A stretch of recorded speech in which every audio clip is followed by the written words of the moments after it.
साथ संगत जी, प्रेम से कहना धन निरंकार जी। आप सभी का स्वागत है एक नई साखी के साथ आपके अपने चैनल पर। तो आशा करता हूँ आप सब अच्छे होंगे। तो चलिए सुनते हैं आज की साखी। एक छोटे से पहाड़ी गांव सुरभिपुर में दो घनिष्ठ मित्र रहते थे, अनुज और भावेश। दोनों की उम्र करीब 10-11 साल थी, लेकिन स्वभाव बिल्कुल अलग। अनुज शांत, समझदार और मेहनती था।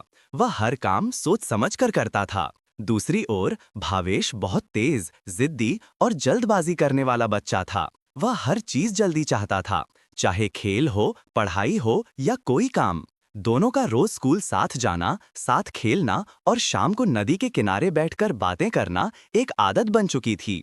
गांव के लोग भी कहते, ये दोनों तो जैसे एक ही सिक्के के दो पहलू हैं। एक दिन स्कूल में टीचर ने घोषणा की, अगले हफ्ते विज्ञान प्रदर्शनी है। जो भी बच्चे मॉडल तैयार करेंगे उन्हें पुरस्कार मिलेगा। अनुज और भावेश दोनों उत्साहित हो गए।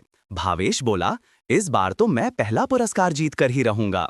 अनुज मुस्कुरा कर बोला, अच्छा है, लेकिन हमें पहले ये तय करना होगा कि बनाना क्या है। भावेश ने जल्दी में कहा, क्यों इतना सोचें, हम एक ज्वालामुखी मॉडल बना लेते हैं, बहुत आसान है। अनुज ने धीरे से कहा, आसान तो है, लेकिन सब यही बनाएंगे, कुछ अलग बनाते हैं। भावेश को ये बात अच्छी नहीं लगी। वह बोला, तुम्हें हमेशा अलग ही क्यों करना होता है, मैं ज्वालामुखी ही बनाऊंगा। अनुज ने कहा, ठीक है, मैं सोलर वाटर हीटर का मॉडल बनाऊंगा।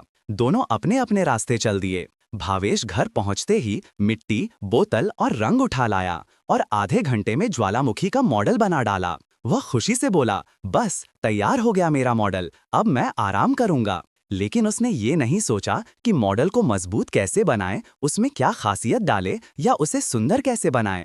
उसका ध्यान सिर्फ जल्दी पूरा करने में था। दूसरी तरफ अनुज ने शांति से अपने मॉडल की योजना बनाई। उसने किताबों में पढ़ा, इंटरनेट पर देखा और पूरे ध्यान से एक सोलर वाटर हीटर बनाने की सामग्री जुटाई।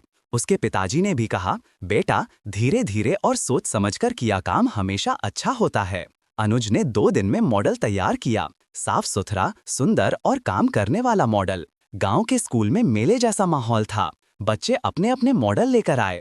भावेश ने अपना मॉडल टेबल पर रखते हुए सोचा, ये तो पक्का पहला पुरस्कार जीतेगा। जब जज मॉडल देखने आए, उन्होंने भावेश से पूछा, तुम्हारे ज्वालामुखी में क्या खास है, यह कैसे काम करता है। भावेश कुछ सेकंड चुप रहा, वह ठीक से समझा ही नहीं पाया। जजों ने देखा कि मॉडल अधूरा था, रंग गंदे पड़ गए थे और संरचना कमजोर थी। अब जज अनुज के मॉडल के पास पहुंचे। उन्होंने पूछा, ये कैसे काम करता है। अनुज ने सहजता से समझाया, ये सोलर वाटर हीटर सूरज की रोशनी को काले पाइप में संग्रहित करता है। पाइप का रंग काला होने से गर्मी अधिक सोखता है और पानी गर्म हो जाता है। यह ऊर्जा की बचत करता है और पर्यावरण के अनुकूल भी है। जज बहुत प्रभावित हुए। उन्होंने मॉडल को छूकर देखा, मजबूत, साफ और सुंदर। शाम को परिणाम घोषित किए गए।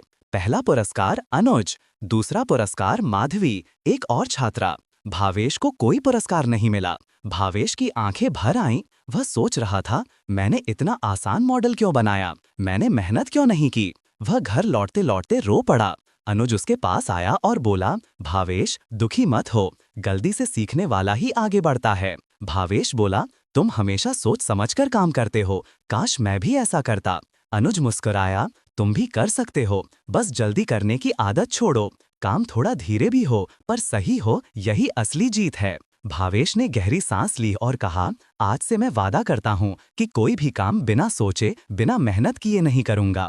दोनों ने एक दूसरे को गले लगाया और घर की ओर चल दिए। भावेश ने उस दिन एक बड़ी बात समझी, जल्दबाजी में किया काम कभी अच्छा नहीं होता। मेहनत, धैर्य और समझ से किया काम हमेशा बेहतर होता है। अनुज ने न सिर्फ पुरस्कार जीता, बल्कि अपने दोस्त को सही रास्ता दिखा दिया। गांव वाले कहते हैं, जो सीख लेता है वही जीवन में जीतता है। उस दिन के बाद अनुज और भावेश दोनों हर काम पूरी मेहनत और लगन से करने लगे और उनकी दोस्ती पहले से भी गहरी हो गई। अगर आज की ये साखी आपको अच्छी लगी हो तो चैनल को सब्सक्राइब करें और ज्यादा से ज्यादा लोगों के पास शेयर करें, बड़ी कृपा होगी। साथ संगत जी, प्रेम से कहना धन निरंकार जी।